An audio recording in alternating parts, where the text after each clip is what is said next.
Hello दोस्तों, मेरा नाम है माया और मैं आ चुकी हूँ आप लोगों के बीच एक और नई कहानी लेकर। दोस्तों, आज की कहानी पति और पत्नी की कहानी है।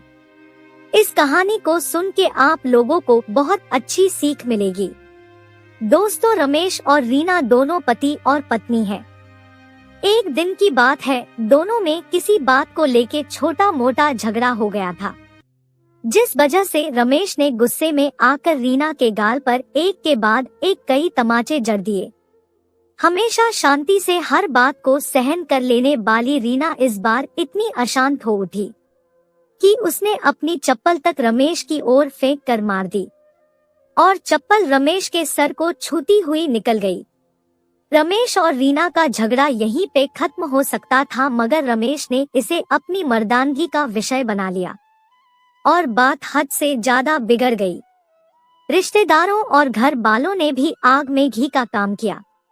किसी ने कहा, जो औरत अपने पति को चप्पल से मार सकती है वो ना ही तो पति की वफादार हो सकती है और ना ही पतिव्रता। ऐसी औरत परिवार ही नहीं बल्कि पूरे समाज पर कलंक की तरह है। बीवी के पक्ष वाले भी कहाँ पीछे रहने वाले थे। किसी ने कहा, जो आदमी स्त्री के साथ मारपीट करता है, उस पे हाथ उठाता है, उसे तो जेल भेज देना चाहिए। तो कोई कह रहा था, जरूर उसको कोई और पसंद आ गई होगी, इसलिए अब पत्नी से मारपीट करने लगा है। और बात इतनी बढ़ गई कि मामला कोर्ट तक पहुंच गया। दोनों पक्षों ने एक दूसरे के खिलाफ केस फाइल कर दिया।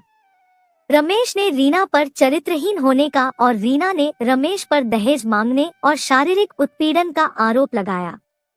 करीब 3 वर्षों तक कोर्ट में केस चला और 3 वर्षों तक रमेश और रीना दोनों अलग अलग रहे। इन 3 वर्षों के दौरान दोनों पक्षों के समर्थकों की संख्या कम हो गई थी। पहले जहां दोनों पक्षों में समर्थकों का समूह होता था, अब गिने चुने लोग ही रह गए थे।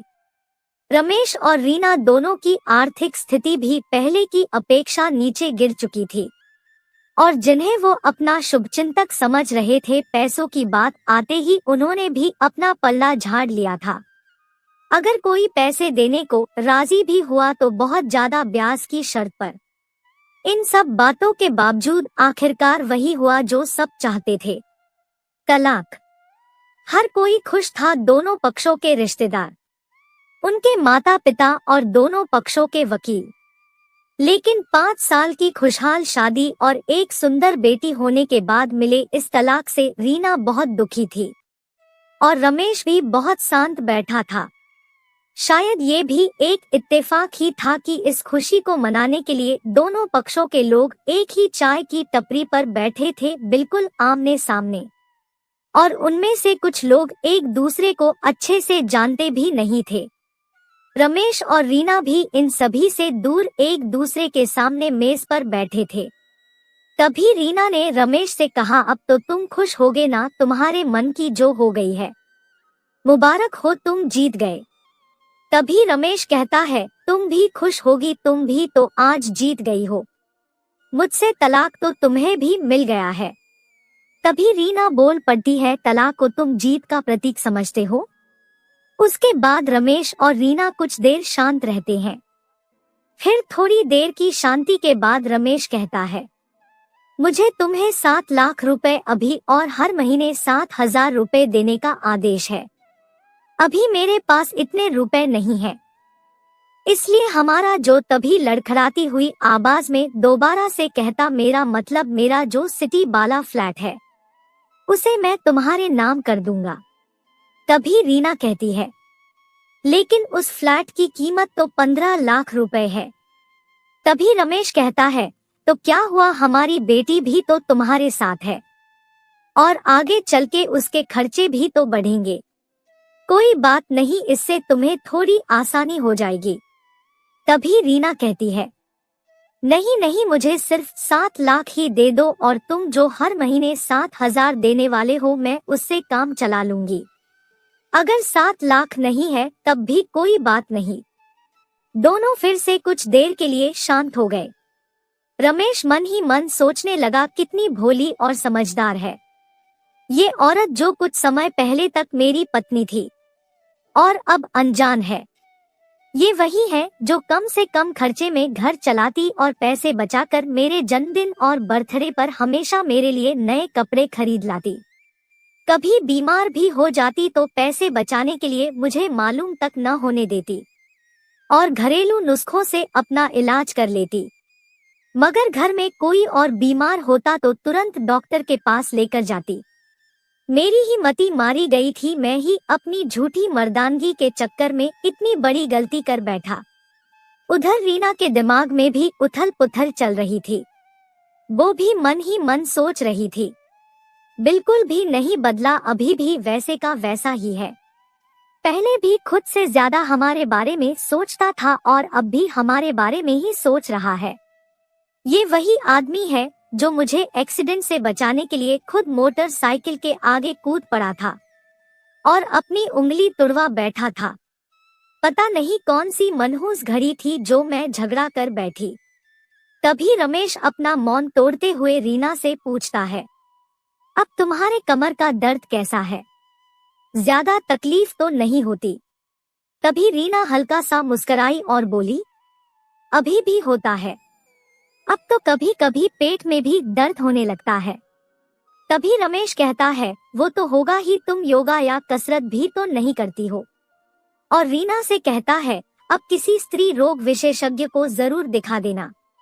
और फिर रीना रमेश से पूछती है, तुम्हारा अस्थमा कैसा है? क्या अब भी दौरे पड़ते हैं? तभी रमेश कहता है, हाँ हाँ पड़ते हैं, पहले से ज्यादा पड़ते हैं, क्योंकि मैं अक्सर इन्हेलर लेना भूल जाता हूँ, क्या करूँ याद दिलाने के लिए तुम जो नहीं हो अब। उधर रमेश की बातें सुनकर रीना की आंखों में आंसू आ जाते हैं।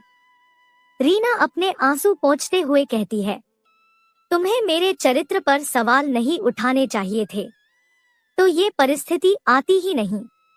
तभी रमेश कहता है, हाँ मैं जानता हूँ तुम बहुत अच्छी हो, इतनी बड़ी बात नहीं थी, मैं मानता हूँ मुझसे बहुत बड़ी गलती हो गई, मैं लोगों के बहकावे में आ गया था।